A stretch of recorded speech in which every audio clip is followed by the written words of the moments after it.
नमस्कार, मैं हूं सुमित अवस्थी। खबरों की खबर देख रहे हैं आप। सभ्य और सुसंस्कृत समाज में शराब, मदिरा, सुरा की कोई जगह ना तो होती है और ना ही दी जाती है। इसीलिए हर एक माँ बाप अपने बच्चों को शराब के सेवन से दूर रहने की ही सलाह देते हैं।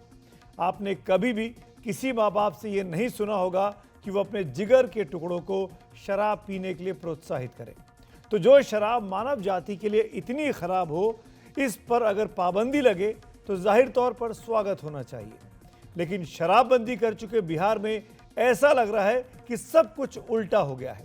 राज्य में शराबबंदी के बावजूद लोग शराब पीने से जान से हाथ धो रहे हैं और अब तो राज्य की सबसे बड़ी अदालत भी कह रही है कि शराबबंदी गरीबों के लिए बिहार में मुसीबत बन गई है।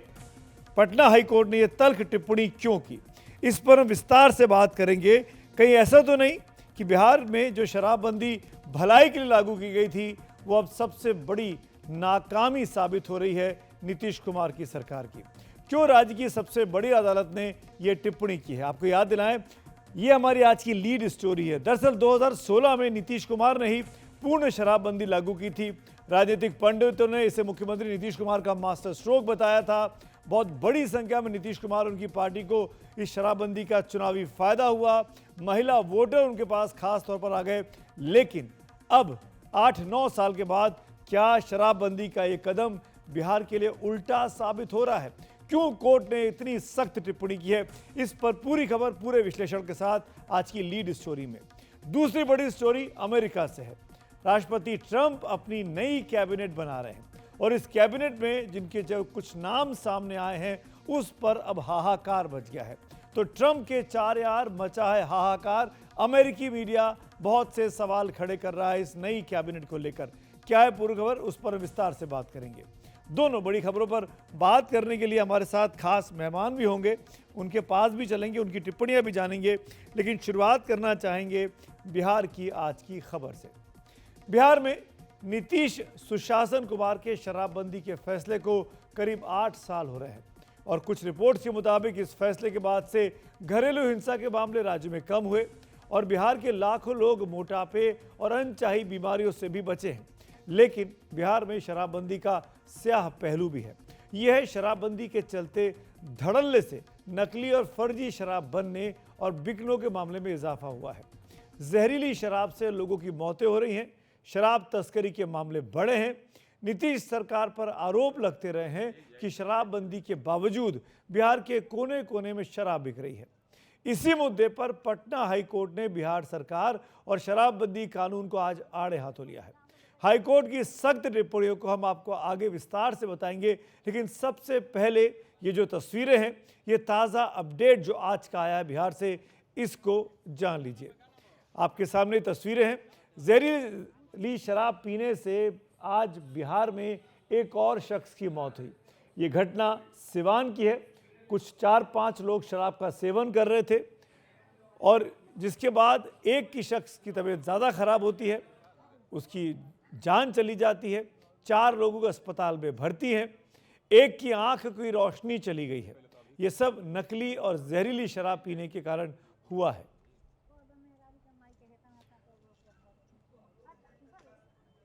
मेरे सहयोगी मनीष कुमार ने रिपोर्ट भेजी है, उस पर एक नजर डालते हैं। बिहार में नीतीश कुमार सरकार ने अवैध शराब के कारोबारियों के सामने घुटने टेक दिए हैं।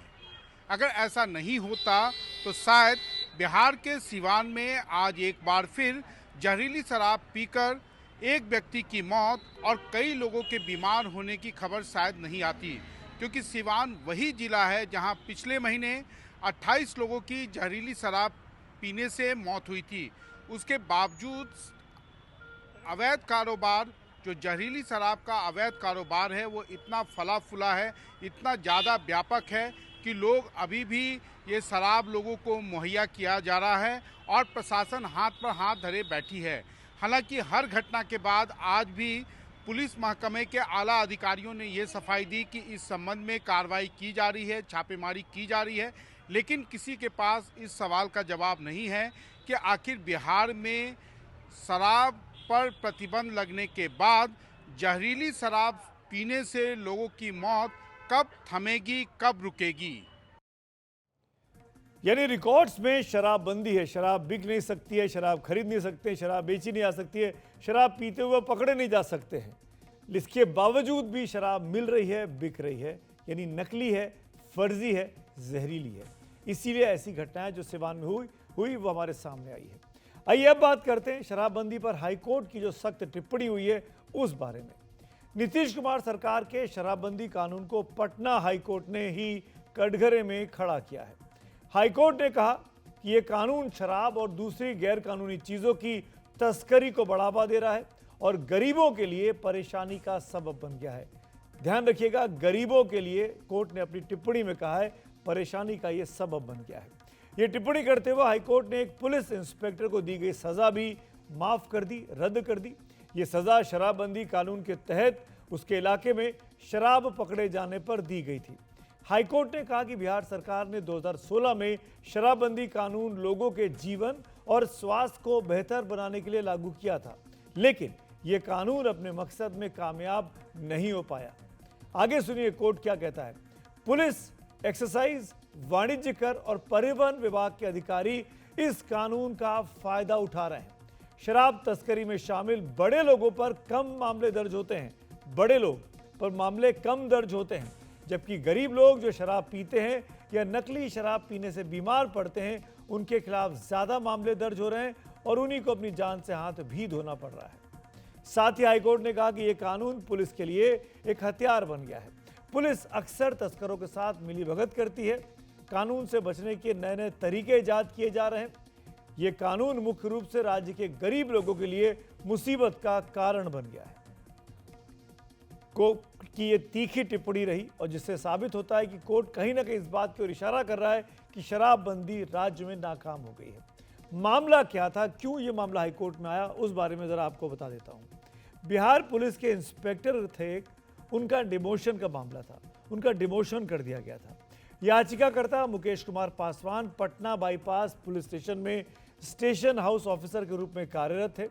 उन्हें इसलिए निलंबित कर दिया गया क्योंकि राज्य के एक्साइज अधिकारियों ने उनके पुलिस स्टेशन से करीब 500 मीटर दूर छापेमारी की और विदेशी शराब वहां से जब्त कर ली। राज्य सरकार ने उन्हें डिमोशन की सजा दी। विभागीय जांच के दौरान उन्होंने अपना पक्ष रखा और हाईकोर्ट का उसके बाद रुख किया। सुनवाई में हाईकोर्ट ने पाया कि यह सजा पहले से निर्धारित थी, जिसे पूरी विभागीय प्रक्रिया मात्र औपचारिकता बनकर रह गई। अदालत ने न सिर्फ सजा के आदेश को रद्द किया बल्कि याचिकाकर्ता के खिलाफ शुरू की गई विभागीय कार्रवाई को भी रद्द कर दिया है। पटना हाईकोर्ट की सख्त टिप्पणी को लेकर विपक्ष ने अब नीतीश सरकार को आड़े हाथों लिया है। आरजेडी, जो कि मुख्य विपक्षी पार्टी है, उसने कहा कि हाईकोर्ट ने बिहार के अवैध शराब के कारोबार पर मुहर लगा दी है। साथ ही उन्होंने कहा कि नीतीश कुमार ने बिहार को जिंदा लाश में तब्दील कर दिया है। और जहां भी छापा पड़ता है, जहां भी पकड़ाता है लोग, तो जनता दल के लोग, सत्ताधारी दल के लोग, क्या शराब की बड़ी खेपें पकड़ी जाती है, अधिकारियों को ट्रांसफर कर दिया जाता है। ये शराबबंदी सत्ता का एक पैरलर इकोनॉमी है और इस पैसे से सरकार चुनाव और उपचुनाव में खेल करती है पैसे का। तो मैं शुरू से ही बातों को जोड़ दे करके, हमारे नेता भी कर रहे हैं, हम लोग भी कर रहे हैं। अब तो उच्चतम उच्च न्यायालय का आया है, ये बात तो सरकार के कानों को तो जानी चाहिए। जिंदा लाश ने बिहार को लाश में तब्दील कर दिया। वहीं सरकार के वरिष्ठ मंत्री अशोक चौधरी, वो हाईकोर्ट की टिप्पणी और जहरीली शराब से जो आज मौत हुई सिवान में, उसमें अपनी सरकार का बचाव कर रहे हैं। कैसे, सुनिए इसको जरा। कोर्ट का हमने निर्णय देखा नहीं है, कमेंट देखा नहीं है। उस कमेंट देखेंगे किस प्रिटेक्स्ट में बोला गया है, ऑब्जर्वेशन है, जजमेंट है, क्या है। बहुत सारा ऑब्जर्वेशन भी होता है, तो पर्सनल व्यू है, that is not a judgement. If there is a judgement then the government will see how to reply to it. जब हमने कानून बनाया है तो वैसे लोगों को, जो दुष्प्रवृत्ति के लोग हैं, जो इस तरह के जहरीली शराब बनाने का काम और जिससे पीने से लोगों की जान है, वैसे लोगों को ऊपर कड़ी से कड़ी कार्रवाई की जाए, ये जरूरी है। बिहार में शराबबंदी को लेकर नीतीश कुमार पर अक्सर सियासी वार तो होते रहे हैं। शराबबंदी एक बड़ा सियासी मुद्दा भी बन चुका है। 2025 में राज्य में विधानसभा चुनाव होने हैं और उन्हीं चुनाव की तैयारी में जुटे हैं जन सुराज पार्टी के प्रमुख प्रशांत किशोर, जो लगातार बोल रहे हैं कि शराबबंदी राज्य में फेल हो गई है। वो तमाम सरकारी दावों के खिलाफ आवाज उठाते हैं। पीके ने दावा किया है कि बिहार में अगर उनकी सरकार बनी तो 1 घंटे के अंदर शराबबंदी कानून को वो उखाड़कर फेंक देंगे। शराब की आमदनी से जो कमाई सरकार की होगी, उस पैसे का इस्तेमाल बिहार में शिक्षा के बुनियादी ढांचे में सुधार के लिए किया जाएगा। बिहार में विश्व स्तरीय शिक्षा व्यवस्था के लिए 5 लाख करोड़ रुपए की जरूरत है। जब शराबबंदी हटेगी तो वो पैसा नेताओं की सुरक्षा के लिए खर्च नहीं होगा, उस पैसे का इस्तेमाल नई शिक्षा व्यवस्था बनाने के लिए वो करेंगे। शराबबंदी से हर साल बिहार को 20,000 करोड़ रुपए का राजस्व का नुकसान होता है, ऐसे भी कुछ रिपोर्ट्स ने बताया है। कुल मिलाकर बिहार का शराबबंदी कानून लगातार गंभीर सवालों के घेरे में है और इससे सवाल कई खड़े होते हैं। सबसे बड़ा सवाल जो खड़ा होता है कि क्या बिहार में शराबबंदी पूरी तरीके से नाकाम हो गई है? क्या बिहार की प्रशासनिक व्यवस्था शराबबंदी के नाम पर घूस और रिश्वत को बढ़ावा दे रही है? क्या शराबबंदी के नाम पर गरीबों को जानबूझकर तंग किया जा रहा है? क्या शराबबंदी कानून की समीक्षा का वक्त आ गया है और इसे वापस लेने पर नीतीश सरकार को क्या सोचना अब चाहिए? बिहार में शराबबंदी कानून को लेकर नीतीश कुमार अक्सर विपक्ष के निशाने पर रहे हैं, लेकिन कुछ रिपोर्ट्स में इसके सकारात्मक पहलू भी हुए हैं और हम सब जानते हैं कि शराब नहीं पीने से कोई नुकसान नहीं होता है, शराब पीने से नुकसान होता है। जानी मानी पत्रिका लैंसेट, उसकी एक रिसर्च रिपोर्ट आई है बिहार की इस शराबबंदी को लेकर। लैंसेट की रिपोर्ट में बताया गया कि रोज और साप्ताहिक रूप से शराब पीने के मामलों में 24 लाख मामलों की कमी आई है। ये एक बहुत ही पॉजिटिव कदम था। घरेलू हिंसा के मामलों में भी 21 लाख मामलों की कमी आई है, ये भी लैंसेट की रिपोर्ट में था। ये भी बहुत सकारात्मक कदम था। यौन हिंसा में 3.6% की कमी दर्ज की गई। भावनात्मक हिंसा के मामलों में 4.6% के मामले कम दर्ज हुए। 8 लाख लोग मोटापे का शिकार होने से बचे हैं। ये लैंसेट की रिपोर्ट है जो कि शराबबंदी की पॉजिटिव चीज़ें गिना रही है, लेकिन ये तब सक्सेसफुल है जब शराबबंदी पूरी तरीके से लागू हो, सक्सेसफुल तरीके से लागू हो और कहीं कोई लूप होल, कहीं कोई लीकेज ना हो, जैसे कि आज सिवान में हुआ। एक शख्स की जान चली गई जहरीली शराब पीने से। मेरे साथ इसी विषय पर बात करने के लिए प्रोफेसर नवल किशोर, जो कि आरजेडी के प्रवक्ता हैं, मेरे साथ जुड़ रहे हैं। अंजुम आरा प्रवक्ता हैं जेडीयू की, वो मेरे साथ जुड़ रही हैं। और सुनील वात्स्यन साहब है जो कि चेयरमैन है नाडा इंडिया फाउंडेशन के, जो शराबबंदी के मामलों पर लिखते रहे हैं, बोलते रहे और पुरजोर अपनी वकालत करते हैं। पहला सवाल मैं सुनील सर आपसे ही करूंगा, फिर राजनीतिक मेहमानों पे आता हूं। शराबबंदी के फायदे ज़्यादा हैं या नुकसान ज़्यादा हैं? बिहार में आप क्या देख पा रहे हैं?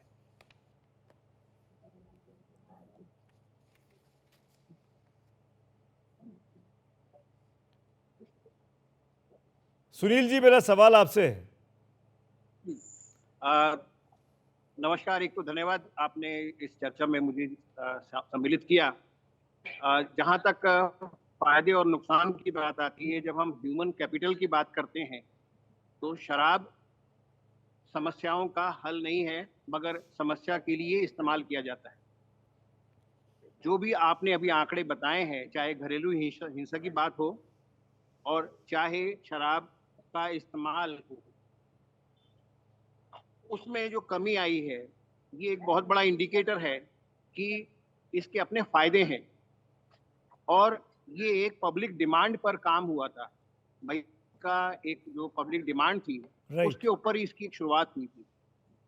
ये केवल एक पॉलिटिकल डिसीजन अगर होता है तो ये फिर एक नुकसान का फायदा है, नुकसान का सौदा है। और अगर ये ह्यूमन यानी कि जो वहाँ का मानवीय जो एक पक्ष है उसकी तरफ अगर हम लेकर के और अगर नुकसान भी उठाते हैं तो भी हमारा वो एक फायदे की चीज है, क्योंकि यहाँ पर हम वेलफेयर स्टेट में हैं। तो ये बहुत जरूरी है कि जो हमारा प्रोहिबिशन जो हुआ है उससे एक सीधा, क्योंकि सरकार इतने सालों से चल रही है, सक्सेसफुल चली है, बट हाँ जिस ढंग से इम्प्लीमेंट होना चाहिए और जो और स्टेक होल्डर्स के साथ जो जुड़ाव होना चाहिए, जो आसपास के स्टेट्स हैं उनका भी उसके अंदर सहयोग उतना ही बनता है जितना बिहार का बनता है। यानी कि एक कलेक्टिव एफर्ट होना जरूरी था, वो कहीं ना कहीं हम उसमें फेल हुए। तो जो कलेक्टिव एफर्ट आवश्यक है कि हमारे को केंद्र सरकार भी उतना ही उसके अंदर साथ में जुड़ती है जितना स्टेट्स। तो नशा मुक्त भारत का जो अभियान है वो भी कहीं ना कहीं वहां पर उसको मदद कर रहा है। तो वो जो चीज हमारी बहुत जरूरी है कि हमारे को प्रोहिबिशन जो है वो एक प्रोविजन है, मगर उसके साथ जो और साथ में हम लोगों ने जो तैयारी की है, जी, अगर वहां होते हैं तो उसकी जिम्मेदारी स्टेट गवर्नमेंट की आती है। बहुत बट बढ़िया। उसके कारण हम सुनील सर, मैं यहीं तो- आपको रोकूंगा और टोकूंगा और कहूंगा आप थोड़ा सा इंतजार करिए। लेट दिस पॉलिटिकल पीपल जो जिम्मेदार हैं उन लोगों से सवाल जवाब कर लेते हैं। अंजुम जी, तीखी, तल्ख और चुभने वाली टिप्पणी है। 8-9 साल की प्रोहिबिशन के बाद, शराबबंदी के बाद हाई कोर्ट का ये कहना कि गरीबों के लिए मुसीबत का सबब बन गया है, अधिकारी इससे कमा रहे हैं, अमीर जो पकड़े जाते हैं वो बच निकलते हैं। ये साफ तौर पर हाई कोर्ट इशारा कर रहा है, बगैर लाग लपेट के बोल रहा हूं अंजुम जी, कि शराबबंदी को लागू करने में जो इंटेंशन था वो असफल हो गया। शराबबंदी पूरी तरीके से बिहार सरकार के लिए सबसे बड़ी मुसीबत की सबब है आज की तारीख में। Sumit ji, honourable high court ने जो ऑब्जर्वेशन दिया है, जो उसके अपने व्यू है, उस पर मैं कोई टिप्पणी नहीं करने जा रही हूँ। लेकिन जो आपने ये सवाल किया कि शराबबंदी जिस उद्देश्य से हमारी सरकार ने लागू किया था वो फेल है, नहीं लागू है। अभी आप ही अपने स्क्रीन पे दिखा रहे हैं लैंडसेट की रिपोर्ट को। और एक चीज सुमित जी, मैं थोड़ा सा आपको पीछे ले जाती हूँ, याद दिलाती हूँ। माननीय मुख्यमंत्री नीतीश कुमार जी ने सर्वदलीय और सर्वसम्मति से इसका निर्णय लिया था। किसकी आवाज पे?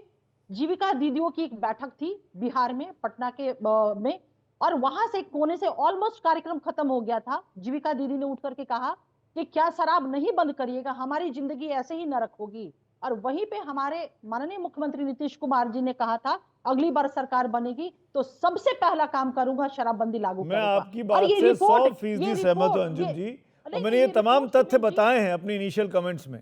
मैं आपकी बात को डिनाई नहीं कर रहा, मेरी बात को रिपीट ही कर रही हैं केवल। मेरी शिकायत अब ये है कि शराबबंदी अगर लागू है तो सिवान में 5 लोग क्यों पकड़े गए शराब पीते हुए, एक की मौत हो गई, आज ही की बात करता हूं। ऐसे न जाने कितने किस्से बिहार में हो रहे हैं जहां नकली फर्जी शराब मिल रही है। ये नाकामी नहीं है क्या सरकार की?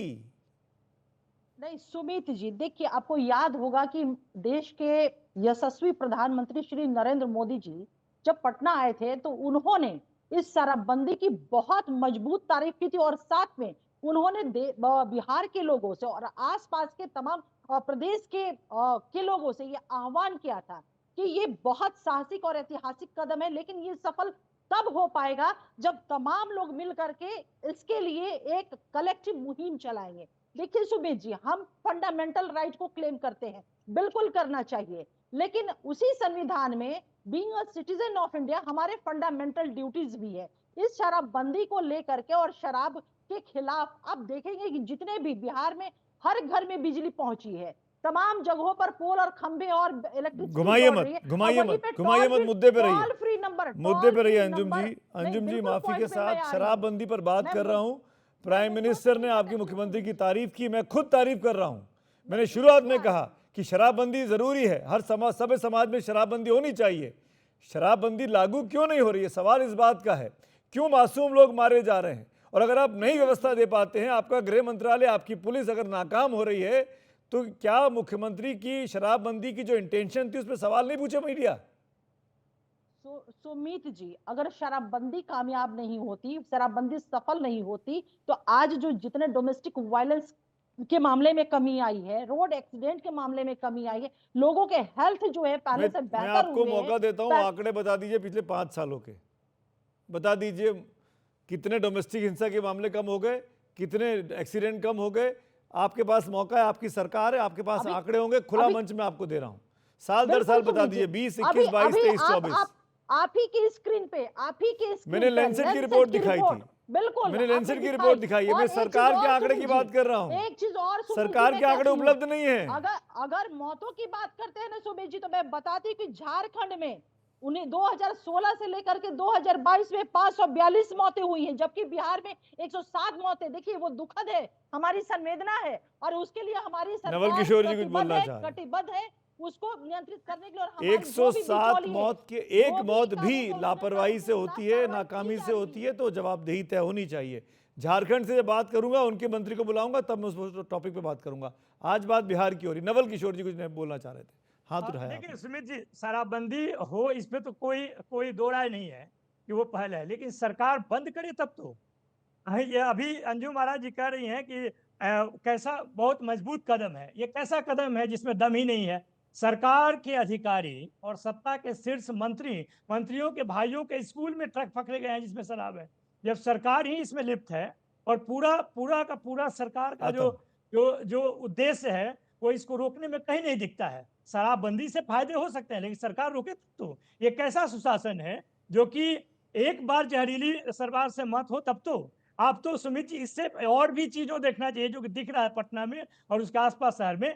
शराबबंदी के बदले में नशा के जो वैकल्पिक मार्ग खुले हैं या जिसमें इजाफा हुआ है, वो भी एक अध्ययन का तथ्य है। सूखी नशा कितनी ज्यादा स्तर पर होना शुरू हुआ है, ये समाज के लिए सबसे खतरनाक है। अभी अभी तो शराबबंदी ही ठीक से नहीं लागू हो पा रहा है। जब दूसरे नशा के आदी हो जाएंगे वहां के यूथ, तो फिर क्या होगा उनका। ये सरकार पूरी तरह से फेल हुई है और फेल करने में कोई और जिम्मेदार नहीं है। मैं अधिकारियों को दोष नहीं देता हूं, ये पूरे का पूरा जो सुशासन है इसमें लिप्त है और यही कारण है कि अधिकारी का पूरा मनोबल बढ़ा हुआ है, शराब माफियाओं का मनोबल बढ़ा हुआ है, उनका आना जाना है, उनका साठगांठ है, उनकी मिली भगत है। चुनाव ये का पूरा वक्त ऑर्गेनाइज्ड है क्राइम और है। ऐसे में आरजेडी को मौका मिल रहा है अंजुम जी, और वो भी हाईकोर्ट की टिप्पणी की वजह से। मैं टिप्पणी एक बार फिर पढ़ना चाहूंगा दर्शकों के लिए। पुलिस, एक्साइज, वाणिज्य कर और परिवहन विभाग के अधिकारी इस कानून का फायदा उठा रहे हैं। शराब तस्करी में शामिल बड़े लोगों पर कम मामले दर्ज होते हैं, जबकि गरीब लोग जो शराब पीते हैं या नकली शराब पीने से बीमार पड़ते हैं उनके खिलाफ ज़्यादा मामले दर्ज होते हैं। हाईकोर्ट ने कहा कि कानून पुलिस के लिए एक हथियार बन गया है। पुलिस अक्सर तस्करों के साथ मिली भगत करती है, कानून से बचने के नए नए तरीके ईजाद करती है। ये कानून मुख्य रूप से राज्य के गरीबों के लिए मुसीबत का सबब बन गया है। टिप्पणी है आपकी सरकार के लिए कि गरीबों के लिए मुसीबत खड़ी कर दी, अमीरों की अब ऐश हो रही है। नहीं नहीं नहीं नहीं सुमित जी, देखिए मैं फिर कहूंगी कि ऑनरेबल हाई कोर्ट के टिप्पणी पे मैं उस पे कोई भी अपना कमेंट नहीं करने जा रही हूँ, लेकिन मैं यही कहूंगी कि जो शराबबंदी हमारे यहाँ है वो गरीबों के लिए, महिलाओं के लिए, ये तमाम लोगों के लिए एक वरदान साबित हुई है। और भाई नवल जी बोल रहे हैं, सुमित जी जरा सा पूछा जाए कि जिस प्रांत में शराबबंदी है, पूरी तरह से शराबबंदी है, इनकी पार्टी और इनके नेता ने शराब के कंपनियों से 45 करोड़ रुपया एज ए इलेक्ट्रॉल बॉन्ड पे क्यों लिया था, और वो कंपनियों से इनकी क्या डील हुई थी। आप जरा सा एक लॉजिकल होकर के सोचिए सुमित जी, जिस प्रांत में शराबबंदी है, शराब की कंपनियां क्यों इनको पैसा यहाँ 45 करोड़ रुपया इलेक्ट्रॉल बॉन्ड पे दिया था। शक्ति भाई अभी आपके फुटेज में कह रहे थे कि चुनाव में पैसे तो आप ना खर्च करते हैं इलेक्ट्रॉल बॉन्ड के लेकर के, ये बताएं। आज प्रवक्ता है, बताएं कि कौन सी डील हुई थी शराब कंपनियों से, कौन सी डील हुई थी। जवाब दे रहे हैं आपकी बात का अंजुम जी, आपकी बात का जवाब दे रहे हैं नवल जी। अरे अंजुम जी, हम तो इलेक्टोरल बॉन्ड के ही खिलाफ थे और फाइनली सुप्रीम कोर्ट ने उस पर ही मुहर लगाया। मैं तो आपसे सवाल आपको बताना चाहिए कि नीतीश जी ने क्या करोड़ रुपया शराब की कंपनियों ने आपको क्यों दिया। अरे इसको बोलिए ना, आप पूरा कंपनी आपके पास है, डील हुई थी। अरे पूरा कंपनी आप ही के पास है, सारे माफिया कंपनी आप ही के। मैं आप दोनों को रोकूंगा, हम अपने अंजुम जी और नवल जी, इस शो में ये सब चीजें नहीं होती हैं। इत्मीनान से बात करेंगे, दोनों को मौका मिलेगा। मैं रोकिए इन दोनों को, चलते हैं सांकृतिक साहब, बादशाह साहब के पास मेरे साथ बने हुए हैं। ये बताइए सुनील सर, आखिरी कमेंट में आपको चाहूंगा, अगर नकली शराब मिले शराबबंदी के बावजूद तो प्रशासन की नाकामी है या नहीं है? देखिए ये दोनों जो इंडस्ट्रियल और जो एक होता है बाय एक्सीडेंट कि अल्कोहल का इंडस्ट्रियल अल्कोहल में कन्वर्ट हो जाना, और दूसरा ये कि उसके सब्स्टिट्यूट में, क्योंकि कोई नहीं चाहता होगा कि ये बिजनेस इस तरह का करा जाए।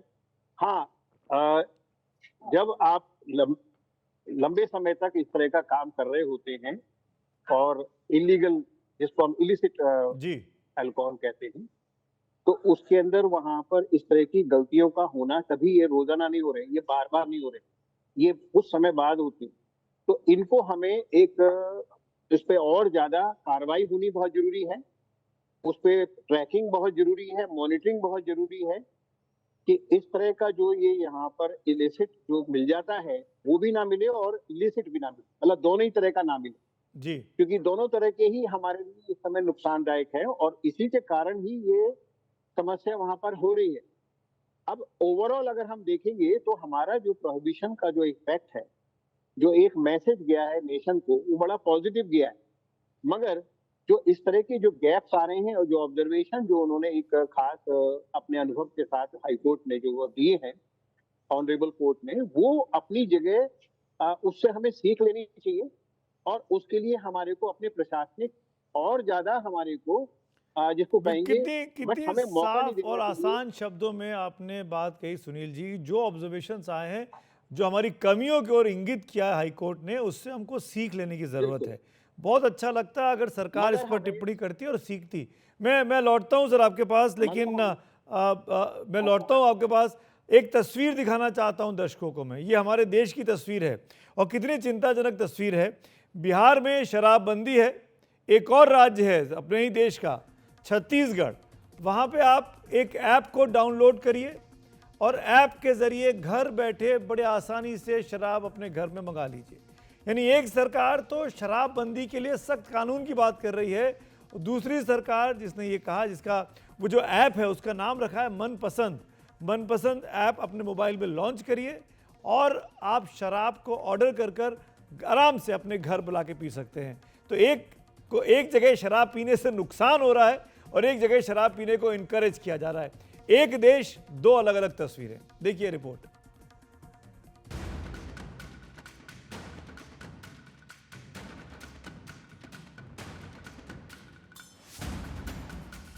मनपसंद। छत्तीसगढ़ में सरकार इस ऐप से शराब बेचेगी। मदिरा प्रेमी जान सकते हैं कि इस दुकान में कौन सी ब्रांड है, कितनी कीमत पर उपलब्ध है। सरकार मानती है व्यवस्था पारदर्शी है, इससे राजस्व बढ़ेगा। उधर विपक्ष को लगता है कि सरकार शराब के सुरूर में जनता को डुबोकर असल मुद्दे भुलवाना चाहती है। भाजपा की सरकार शराबखोरी को बढ़ावा देने के लिए मनपसंद शराब कहां पर मिलेगा, कैसे घर पहुंचेगा, इसके लिए मनपसंद ऐप लॉन्च किया है।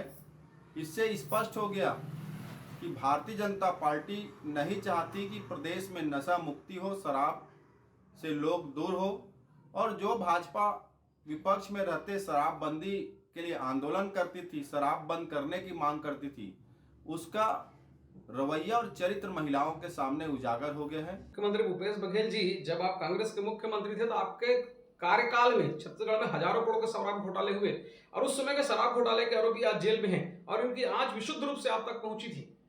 छत्तीसगढ़ की जनता को याद है कि गंगा जल हाथ में लेकर शराबबंदी का आपने वादा किया था, लेकिन उसके घोटाले से आप लगातार अपना घर भरते रहे। एक ट्वीट पे, एक ऐप पे प्रश्न उठा के आप अपने उन पापों से मुक्त नहीं हो सकते। छत्तीसगढ़ की जनता आपको माफ नहीं करेगी।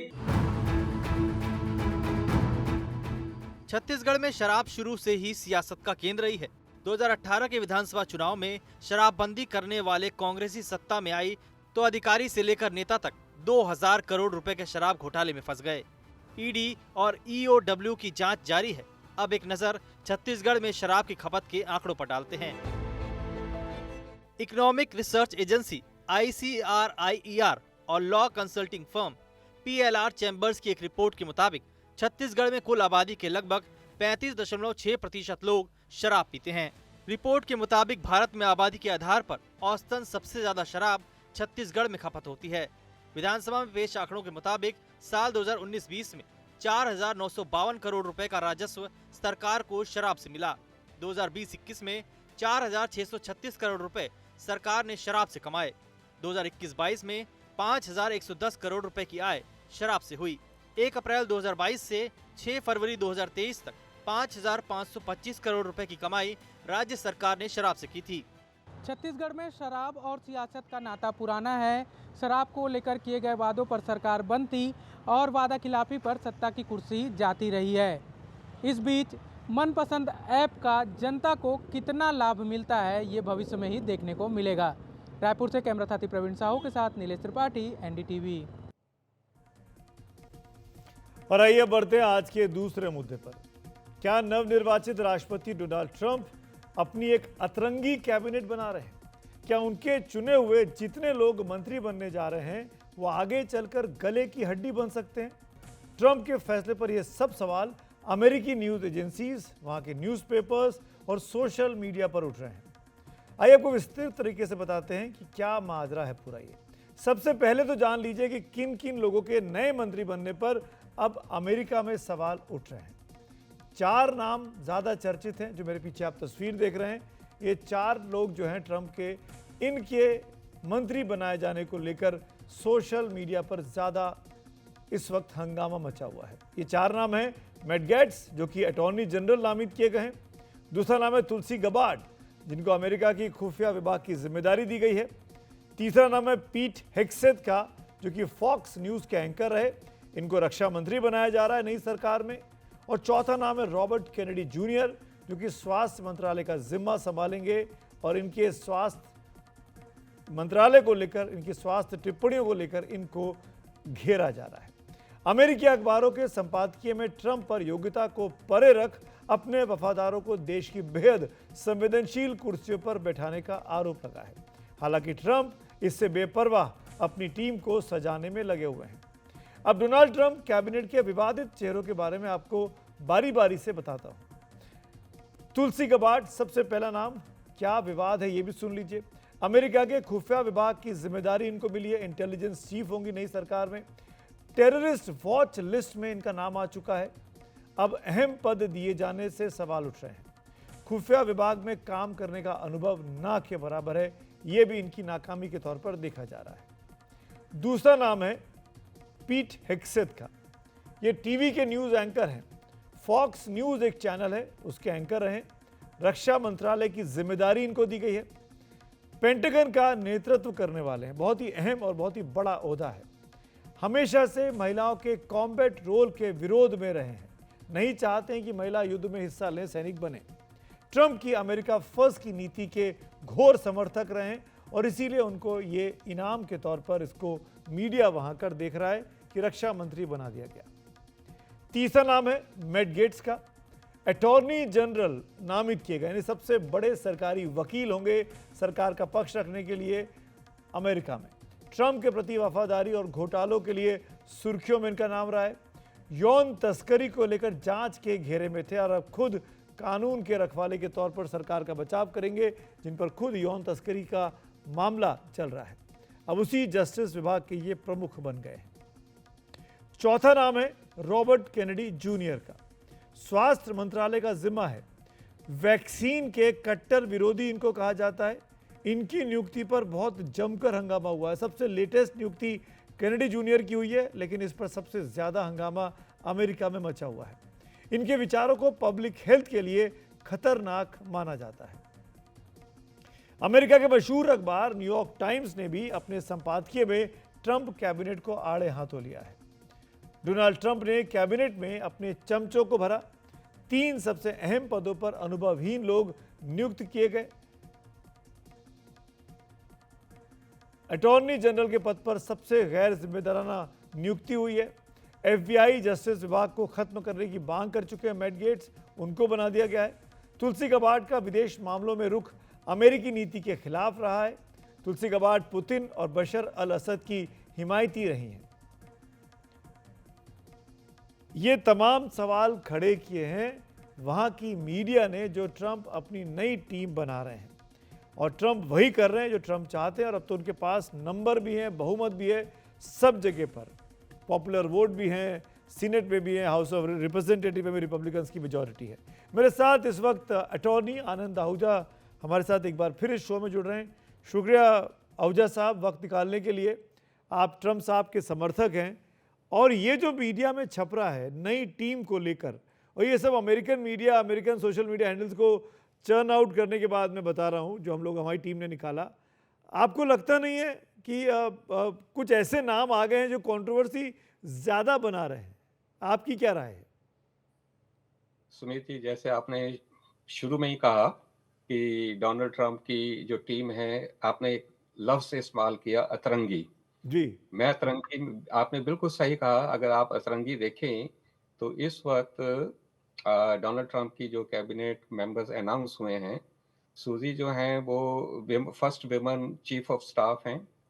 स्टीफन मिलर जो हैं वो ज्यूइश बैकग्राउंड से हैं।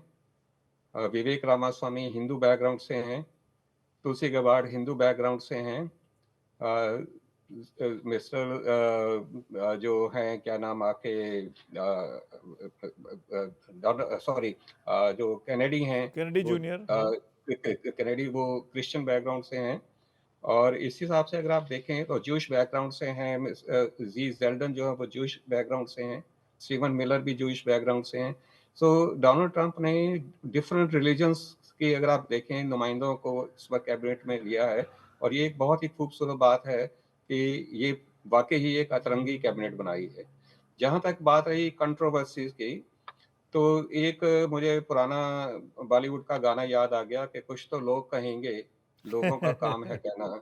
मुझे आप बता दिए कि इस दुनिया में ऐसा कौन सा इंसान है जिसकी अपनी कमजोरियां ना रही हों, या दुनिया ने जिसको, लोगों ने तो भगवान राम के ऊपर भी जो है वो क्रिटिसाइज किया है। तो क्रिटिसिज्म आप किसी को भी किस लेवल पे भी जाके कर दें, उस पर कोई रोक टोक नहीं है। सवाल ये है कि आपने तुलसी गबार्ड की बात की। मेरे हिसाब से तुलसी गबार्ड की जो चॉइस है, एक वन ऑफ द बेस्ट जो चॉइस रही है। क्योंकि अगर हमको आज दुनिया के अंदर विश्व में शांति लानी है, कॉन्फ्लिक्ट खत्म करना है, तो हमको ऐसे लोगों की जरूरत है जो दूसरे अपने एनिमीज के, सो कॉल्ड एनिमीज की साइकोलॉजी को, एनिमीज की थिंकिंग को भी सामने रख के बात करते हो। अगर आप सिर्फ अपने बात करेंगे तो आप जो है वो सोल्यूशन प्रॉब्लम का नहीं निकाल सकते हैं। तो किसी भी प्रॉब्लम का सोल्यूशन निकालने के लिए ये बहुत जरूरी होता है जी। कि आप विपक्ष की जो है उसकी साइकोलॉजी अटॉर्नी को, साहब, उसकी मैंने आपको बीच में इंटरवीन नहीं किया। You made your point. आपने अपने तर्कों के साथ साबित करने की कोशिश की कि जो अपॉइंटमेंट्स किए गए वो सारे बेहतरीन हैं। मेरे साथ डेमोक्रेटिक रिप्रेजेंटेटिव कह लीजिए, डेमोक्रेटिक सपोर्टर कह लीजिए, अजय जैन साहब भी इस चर्चा में शामिल हैं। अजय जी, शुक्रिया वक्त निकालने के लिए। मैट गेट्स, तुलसी गबार्ड, पीट हेग्सेथ, रॉबर्ट कैनेडी जूनियर, इन सब के बारे में न्यूयॉर्क टाइम्स क्या लिख रहा है, बाकी अखबारों में क्या लिखा जा रहा है, मुझे आप लोगों को बताने की ज़रूरत नहीं है। सवाल ये है कि क्या आपको लगता है कि ये जो नई टीम बन रही है, टीम ट्रंप साहब की, ये कैसे परफॉर्म करेगी? डेमोक्रेट्स क्या मान रहे हैं? देखिए, 76 मिलियन अमेरिकन लोगों ने ट्रंप को वोट दिया, और करीब 73-74 मिलियन लोगों ने कमला हैरिस को वोट दिया। उन्होंने वोट दिया कि ट्रंप को की इकोनॉमी को ठीक करने के लिए, बॉर्डर इश्यूज को रिजॉल्व करने के लिए, और क्राइम को लोअर डाउन करने के लिए, और दुनिया में जो वार चल रहे हैं उनको स्टॉप करने के लिए इस एजेंडा को वोट दिया। पर जो ट्रंप की टीम अभी बन रही है, वो बन रही है प्रोजेक्ट 2025 का जो उसका एजेंडा था उसको इम्प्लीमेंटेशन करने के लिए। होमम जो डिपार्टमेंट होमलैंड सिक्योरिटी जो है, जिसका नॉमिनेशन हुआ है, इज इवन फ्रॉम रिपब्लिकन के स्टैंड से ही seem to be the too far right, जो फैमिली डिपोर्टेशन और जो वर्क प्लेस डिपोर्टेशन और वो जो बात कर रहा है, will have to see how that comes into play. और जो कंट्रोवर्शियल फिगर्स है लाइक मैट गेट्स और रॉबर्ट कैनेडी, रिपब्लिकन खुद कह रहे हैं कि ये सेनेट में कंफर्म होने में इनको बहुत मुश्किल होगी। एंड जो कि उनके गेट्स के ऊपर अभी फ्राइडे को आज उसके ऊपर इथिक्स कमेटी की रिपोर्ट आनी थी, जहाँ पे उसने सेवरल इथिक्स वायलेशन और सेक्सुअल मिसकंडक्ट के वायलेशंस उसके ऊपर चार्जेस हैं। तो उसने रिपोर्ट आने से पहले ही 2 दिन पहले ही रिज़ाइन कर दिया, ताकि अब वो रिपोर्ट, फिर भी उसकी टीम जो सेनेट है वो कह रही है कि हम रिपोर्ट रिलीज़ करेंगे। और जहाँ तक रॉबर्ट कैनेडी जूनियर की बात है, he has been in a controversial figure, so we'll have to see. I mean my as a Democrat, मेरा फर्स्ट ये था कि नई अमेरिकन लोगों ने ट्रंप को वोट किया है। बट सॉरी अजय जी, बीच में इंटरवीन कर रहा हूँ, लेकिन अभी तो ये आपके अप्रीहेंशन मैं समझ गया और बाकी दुनिया भी समझ गई कि डेमोक्रेट्स क्यों सोच रहे हैं, पर अभी तो ये टीम बनी है, अभी तो उन्होंने कामकाज शुरू भी नहीं किया। एक बार को काम तो करने दीजिए। अगर इनके कामकाज में दिक्कत लगे कि ये फर्स्ट अमेरिका की पॉलिसी को आगे नहीं बढ़ा रहे हैं, तब आप टिप्पणी करते। आप लोग तो पहले से हंगामा शुरू कर दिया कि नाकाबिल लोग हैं, परफॉर्म नहीं कर पाएंगे। नहीं, मैंने Isn't it too early? सबका नहीं कहा। नहीं सुमित जी, मैंने सबका नहीं कहा। जिनके ऊपर कंट्रोवर्सी है 3-4 लोगों के, जिनकी इनकी पार्टी खुद जिनको कह रहे हैं कि हम इनको नॉमिनेट नहीं करेंगे, मैंने उन्हीं का नाम लिया। और मैं जी। जो सेंटेंस खत्म कर रहा था, मैं कह रहा था कि डेमोक्रेट्स का यही सोचना है, अमेरिकन लोगों ने इनको वोट दिया है, let's give them couple of months, 6 months, और जो काम करें और डायरेक्शन में जा रहे हैं, of course we will speak. तो मैट गेट्स और रॉबर्ट कैनेडी जूनियर, ये दो नाम आपने लिए, if I am not wrong, जो कंट्रोवर्शियल है। और जो स्टीफन मिलर है, स्टीफन मिलर है जो उसका डिप्टी चीफ ऑफ स्टाफ है। आप कुछ बोलना चाहेंगे आहूजा साहब? ये जो हाँ जी, कंट्रोवर्शियल नाम है, जो तो जिन पे जांच चल रही है, इनको अवॉइड करना चाहिए था ट्रम्प साहब को। देखिए, मैं एक डिफेंस अटर्नी हूँ, तो हमारे यहाँ पे एक बेसिक प्रिंसिपल होता है कि you are not guilty unless you are proven guilty. So आप तब तक जो हैं वो गुनाहगार नहीं है जब तक आपको प्रूव नहीं किया जाता है। पर तो पॉलिटिक्स इज अ गेम ये of perception sir, politics is a game of perception. If you lose a perception तो नेगेटिव भी मार्किंग हो जाती है। नहीं, परसेप्शन का अगर होता तो फिर डोनाल्ड ट्रंप का परसेप्शन तो मीडिया ने बहुत खराब किया हुआ था। अगर सिर्फ परसेप्शन की बात होती तो हर चीज जो है परसेप्शन पे नहीं होती, कुछ बातें फैक्ट्स पे भी होती हैं। और दूसरा, अजय ने बात की बॉर्डर जार के बारे में, टॉम होमन के बारे में। मेरे हिसाब से वन ऑफ द बेस्ट जो अपॉइंटमेंट्स है वो टॉम होमन की है। जिस हिसाब से इलीगल इमिग्रेशन की प्रॉब्लम है हमारे कंट्री में, टॉम होमन जैसा ही हमें आदमी चाहिए एज ए बॉर्डर जार, जो एक रुथलेस हो और किसी पे भी दया करने के बजाय वो एक पूरा जो लीगल वे में जो भी एक्शन लेने हैं वो ले सके। टॉम जो है वो बड़ा अच्छी है। और जहां तक रॉबर्ट जूनियर कैनेडी की बात है, कंट्रोवर्सी जरूर है, लेकिन आपको ये देखना है कि हमारे जितने भी पॉलिटिशियंस होते हैं वो बेसिकली जर्नलिस्ट होते हैं, वो टेक्नोक्रेट्स नहीं होते हैं। आपको अगर इंडिया में भी देखिए, जो हेल्थ मिनिस्टर है वो जरूरी नहीं कि वो एक डॉक्टर ही हो। तो अगर रॉबर्ट कैनेडी जूनियर अगर हेल्थ डिपार्टमेंट से नहीं है तो इसका मतलब ये नहीं कि वो एक इफेक्टिव हेल्थ मिनिस्टर नहीं हो सकते हैं। दूसरी चीज, जहां तक नहीं, वैक्सीन वो की हेल्थ बात है, मिनिस्टर नहीं अब है, इस पर आपत्ति नहीं है कि हेल्थ के प्रैक्टिशनर है कि नहीं है।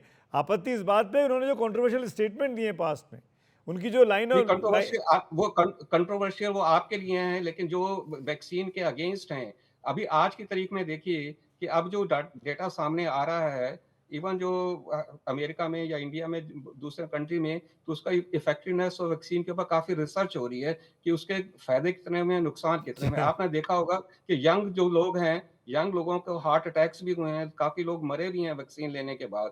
तो वैक्सीन का जो क्या फायदे हुए हैं, क्या नुकसान होने हैं, जी है। इसकी स्टडी अभी आनी है। अभी बहुत जल्दी हम ये इस फैसले को लेकर बैठ गए हैं कि ये बंदा जो है वो वैक्सीन के खिलाफ था, ये बंदा जो है वैक्सीन के फेवर में था। मैं तो ऐसे मास्क की कुल मिलाकर यही कहना चाह रहा था आप दोनों महानुभावों से कि अमेरिका में सरकार बनी नहीं है और उस पर कंट्रोवर्सी शुरू हो गई, और ये अमेरिकन्स ने शुरू की है, और ये इस पर सवाल बहुत से खड़े हो गए हैं।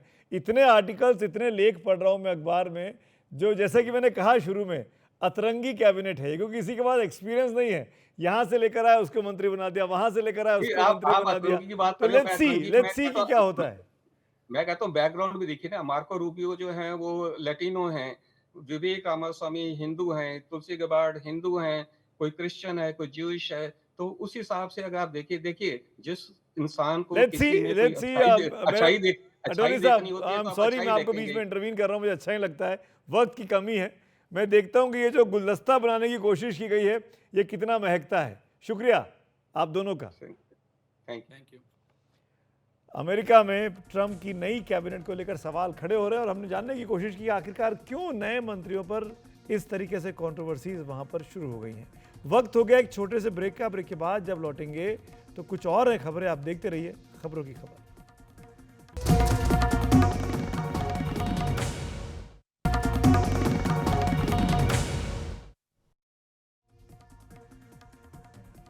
आज पूरे देश में देव दीपावली मनाई जा रही है। आज देव लोग दिवाली मनाते हैं, देवताओं की दिवाली का दिन है। बनारस के घाटों पर भी लाखों दिए आज जलाए गए, विशेष गंगा आरती भी की गई। इसके साथ ही शानदार आतिशबाजी भी आज देव दीपावली के मौके पर देखने को मिली है। इस यादगार पल को अपने कैमरे में कैद करते हुए आज हजारों लोग नजर आए। दशमेघ घाट, 80 घाट पर सैलानियों की बनारस में जबरदस्त भीड़ रही। देव दीपावली को देखने के लिए देश के साथ साथ बड़ी संख्या में विदेशी सैलानी भी आज वाराणसी में मौजूद थे। अयोध्या में भी सरयू के तट पर आज विशेष आरती का आयोजन किया गया। और तीसरी तस्वीर आप अमृतसर की देख रहे हैं, स्वर्ण मंदिर की, जहाँ पे गुरु नानक जयंती के मौके पर, गुरु पर्व के मौके पर स्वर्ण मंदिर को भी दियों से सजाया गया। बिल्कुल दिवाली की तरह खूबसूरत वहाँ की शाम नज़र आ रही थी। आतिशबाजी से आसमान सतरंगी हो उठा था। जैसी आतिशबाजी बनारस में हुई, वैसी आतिशबाजी आज अमृतसर की फिजाओं में भी, वहाँ के आसमान में भी देखी गई।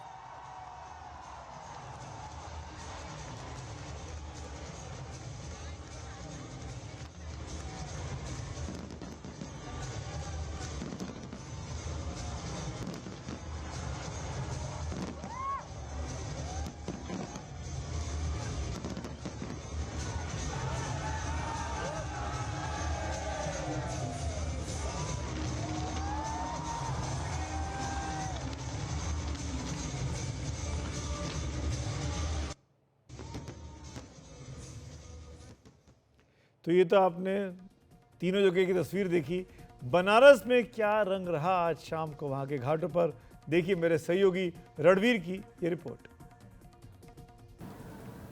देव दीपावली के मौके पर वाराणसी के घाटों पर एक तरफ दिए जलाए गए तो दूसरी तरफ जमकर आतिशबाजी की गई। ज़रा ये तस्वीरें देखिए, ये वाराणसी के घाट हैं और वाराणसी के घाटों पर 11 लाख दिए जलाए गए। इसके अलावा आकाशदीप जलाए गए। हज़ारों लाखों लोगों की भीड़ के सामने जब आतिशबाजी शुरू हुई तो लोग इस आतिशबाजी को देखते ही रह गए। एक तरफ आधुनिकता यानी लेज़र शो और दूसरी तरफ ये जो आतिशबाजी है, ये सबको एकदम मन मोह रहा था। और वाराणसी के घाट पर इस बार फिर से 11 लाख दिए जलाए गए हैं और लाखों लोगों की भीड़ इस मौके पर थी।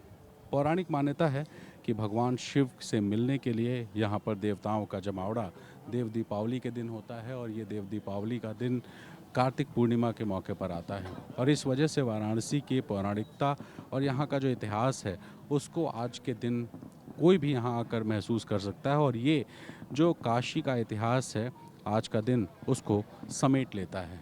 और ऐसा इसलिए क्योंकि वाराणसी में भोलेनाथ की सबसे प्रिय नगरी है, काशी विश्वनाथ की नगरी है। और इस वाराणसी में जो लोग रहते हैं उनकी मान्यता ये है कि आज कार्तिक पूर्णिमा के दिन देवी और देवता आकाश से आते हैं काशी के घाट पर गंगा के बगल में और वो भोलेनाथ की स्तुति करते हैं।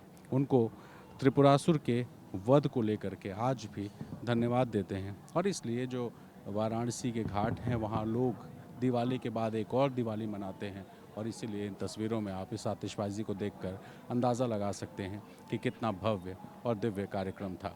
आज उपराष्ट्रपति जगदीप धनखड़ और मुख्यमंत्री योगी आदित्यनाथ नमो घाट का उद्घाटन करने पहुंचे थे। नमो घाट वाराणसी के एक छोर पर बना हुआ वो नया घाट है जो सबसे नया है और सबसे आधुनिक है।